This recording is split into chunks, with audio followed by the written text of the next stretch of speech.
क्या हो रहा है, पर्दे के पीछे क्या हो रहा है कौन आ रहा है, अभी खुल तो नहीं गया कहीं, इसलिए इतनी बंद कराई दीदी ने आंखें कुछ हो रहा है यहाँ इसलिए बंद कराएंगे। तो अभी देखो, दीपावली एक ऐसा त्योहार है कि जिसकी हम कई दिन पहले से तैयारियां शुरू कर देते हैं। सफाई तो हर रोज होती है, लेकिन दिवाली की सफाई कुछ विशेष होती है। करी होगी ना सबने घर में सफाई, एक एक कोना, थके हों कुछ हो, दिवाली है ना, सफाई तो करनी है। तो इसलिए एक एक कोना साफ करेंगे, घर की एक एक चीज साफ करेंगे। तो दिवाली का त्योहार केवल एक ही दिन नहीं होता है, ये अपने साथ और त्योहारों को भी लेकर आता है। तो कितने दिन मनाते हैं आप लोग दिवाली का त्योहार? कितने दिन मनाते हैं गुरुदेव जी? 5 दिन मनाते हैं दिवाली का त्योहार। कौन से दिन से शुरुआत होती है? धनतेरस से शुरुआत होती है दिवाली की। तो पहला दिन धनतेरस आज है ना, तो आज विशेष धनतेरस की सभी को बहुत बहुत मुबारक हो। दूसरा दिन कल मनाएंगे, फिर छोटी दिवाली, फिर मनाएंगे बड़ी दिवाली, फिर गोवर्धन पूजा, और फिर भैया दूज मनाते हैं। तो ये हर त्योहार के पीछे कोई ना कोई आध्यात्मिक रहस्य छुपा हुआ है। हम मना रहे हैं, जो भी कर रहे थे तो सब बाहरी रीति कर रहे थे, और हर एक त्योहार के साथ कुछ ना कुछ पौराणिक कथाएं भी जुड़ी हुई हैं भक्ति में। धनतेरस के साथ भी कोई कथा है, दिवाली के साथ भी है कि क्यों मनाते हैं, उसके साथ कुछ कैसे शुरुआत हुई। भक्ति में हर त्योहार के साथ कोई कथा से जुड़ा हुआ है, उसका रहस्य है। तो आज हम वही देखेंगे कि क्या रहस्य है उसका भक्ति में, और फिर बाबा ने क्या बताया है। धनतेरस के दिन हम क्या क्या करते हैं, फिर उसके बाद दिवाली पर हम क्या क्या करते हैं, छोटी दिवाली पर, बड़ी दिवाली पर हम क्या करते हैं, गोवर्धन पूजा पर क्या करते हैं, वो थोड़ा थोड़ा तो आप सबको ही पता है। लेकिन आज विशेष रूप से देखेंगे विस्तार से कि क्या उसके पीछे कहानी जुड़ी हुई है, और अब हमें क्या करना है, वो है जागृति। क्योंकि वो तो सभी कर रहे हैं दुनिया में, लेकिन अब मुझे क्या करना है।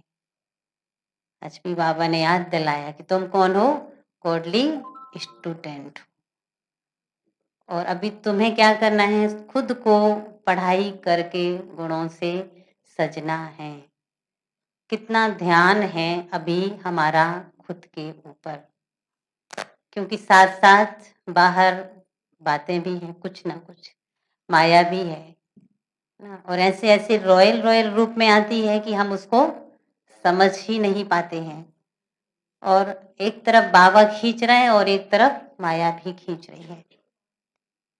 अब हम क्या कर रहे हैं, कितना ध्यान हमारा खुद की ज्योत जलाने में है, क्योंकि कमाई जमा करने का एक समय चल रहा है। दिवाली पर सारे पुराने खाते खत्म करके क्या करते, नया शुरू करते हैं। विशेष धनतेरस पे ही करते हैं शायद ही। सब पुराना खत्म, नया शुरू। तो आज से कौन कौन संकल्प करेंगे कि आज से हमारा भी सब कुछ नया शुरू हो सकता है? बालाराम भाई जी, नहीं हो सकता। भगवान के आगे बोल के बैठ के अगर बोलेंगे नहीं हो सकता तो कैसे होगा? कौन कौन समझ से हो सकता नया शुरू? पावर मांगो बाबा से। चलो, कमजोरी है ना, अगर नहीं हो सकता, लग रहा है कमजोरी, तो अभी सर्वशक्तिवान बैठा है आगे। ये हमारे ही कार्मिक अकाउंट है, जो भी है सब कुछ बिना उसके हमारे कुछ भी नहीं हो रहा है। ये तो ज्ञान दिया है ना, क्योंकि ज्ञान से ही जागृति आती है ना। लगता है ऐसा क्यों, कैसे आए आता है मन में, लेकिन फिर साथ साथ बाबा ने ज्ञान भी दिया है अपने आप को समझाने के लिए, तो उसको यूज करना है। उस ज्ञान से बार बार अपने मन को सही दिशा में लाना है। मन तो जाएगा इधर उधर, उसको लाना है सही दिशा में। सही दिशा में खुद को ही लाना पड़ेगा मन को, दूसरा कोई कुछ इसमें नहीं कर सकता है। कोई ना कोई परीक्षाएं सबके साथ हैं, तो इसीलिए कमजोरी का संकल्प कोई भी यहाँ बैठ के हमें नहीं करना है। बाबा उसको पूर्ण करेगा जो भी हम संकल्प यहाँ बैठ के करेंगे, क्योंकि कहाँ बैठे हम, कल्प वृक्ष की जड़ों में बैठे हैं अभी। तो जो भी संकल्प करेंगे वो जरूर पूरा होगा। तब देखो हमें क्या करना है, कहीं इधर उधर का पूरा ना कर लें, इसीलिए अच्छे अच्छे संकल्प यहाँ बैठकर करना। जो जैसा जीवन में हम चाहते हैं वही संकल्प रचना यहाँ बैठकर।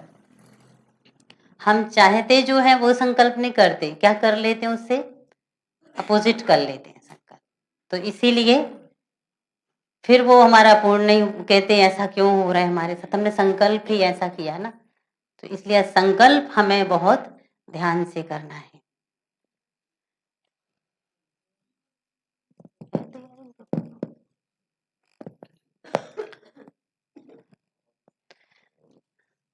तो आज हम सबसे पहला त्योहार हमारा जो धनतेरस है, सबसे पहले हम धनतेरस का त्योहार मनाएंगे।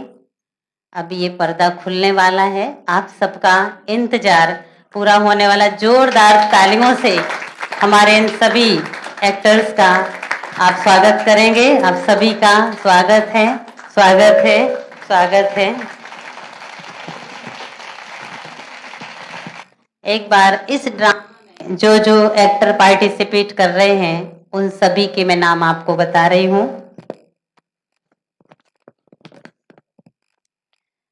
अभी यहाँ तो आपके सामने 3 एक्टर बैठे हुए हैं, मेरी गौरी बहन, राधिका बहन और चक्षु बहन। इन तीनों का बहुत बहुत फिर से स्वागत है। और इस पूरे ड्रामा में जो एक्टर पार्टिसिपेट करेंगे वो इंद्री से भी आए हैं, डॉक्टर ज्ञानचंद भाई जी, यशपाल भाई जी, और यहाँ से चक्षु बहन जी, पंकुल बहन, तनिष्का बहन, राधिका बहन, गौरी बहन, सैब्या, पूर्णिमा, तन्मय और कृष्णा भाई। 11 एक्टर इस ड्रामा में पार्टिसिपेट कर रहे हैं।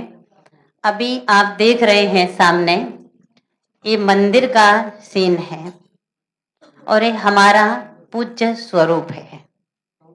मस्तक में देख लें अपने, किसका पूज्य स्वरूप है, हमारा पूज्य स्वरूप है।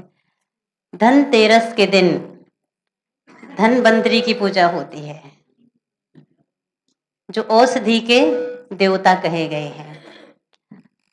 तो अभी देख के दोनों जो मूर्तियां हैं इसमें आज के बारे में और के बाद उनको क्लियर।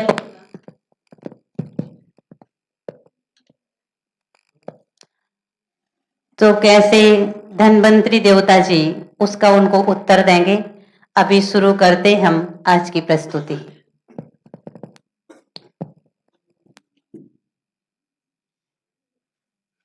आज मंदिर में कितनी चहल पहल है ना, सब भक्त धनवंतरी जी की कितने प्रेम और श्रद्धा से पूजा कर रहे हैं। मुझे जानने की बहुत इच्छा हो रही है कि ये सब ऐसा क्यों कर रहे हैं। ऐसा बताते हैं जब इंद्रदेव पर भारी संकट आया तब उससे मुक्त होने के लिए समुद्र मंथन किया गया, जिससे 14 मूल्य रत्न निकले, जिनमें से एक थे धनवंतरी अर्थात धन के, औषधि के देवता, जिनके हाथों में रत्न जड़ित अमृत का कलश था। इसीलिए आज के दिन लोग सोना, चांदी आदि धातुओं के बर्तन खरीदते हैं ताकि स्वास्थ्य व धन धान्य से घर संपन्न रहे। हाँ देवी, पर एक बात समझ में नहीं आई कि ये सब इतने वर्षों से पूजा अर्चना कर रहे हैं, फिर भी इनकी मनोकामना पूर्ण क्यों नहीं हो रही। आप बिल्कुल सत्य कह रही हैं देवी, इसमें कोई संदेह नहीं। सभी भक्तजन प्रेम व श्रद्धा भाव से मुझे पूज रहे हैं, पर सही विधि न जानने के कारण मनोकामना पूर्ण नहीं हो रही। कृपया आप ही सही विधि बताइए धनवंतरी देव। सर्वप्रथम तो यह समझना होगा वास्तविक धन क्या है, कौन सी सफाई करनी है, कौन सा बर्तन खरीदना है। वास्तविक धन है तन मन का स्वास्थ्य। जब तक मन स्वस्थ नहीं, तन स्वस्थ नहीं हो सकता। मन बुद्धि को स्वस्थ रखने के लिए सबसे पहले स्वच्छता लानी होगी, अर्थात मन में रखी पुरानी बेकार बातों और बुराइयों को बाहर निकालना होगा। अब सब कहेंगे छोड़ना तो चाहते हैं, छूटता नहीं। तो जैसा आपने कहा समुद्र मंथन से अमृत कलश निकला, उसी प्रकार जब तक ज्ञान सागर परम पिता परमात्मा से ज्ञान लेकर मंथन नहीं करेंगे, तब तक बुद्धि रूपी बर्तन सोने का नहीं बन सकता। कहने का भाव असली धन चाहिए तो स्थूल बर्तन नहीं, बुद्धि रूपी बर्तन को ज्ञान मंथन से सोने का बनाना है, तभी तन मन के अखंड स्वास्थ्य का वरदान मिलेगा। धन्यवाद धन्वंतरी देव।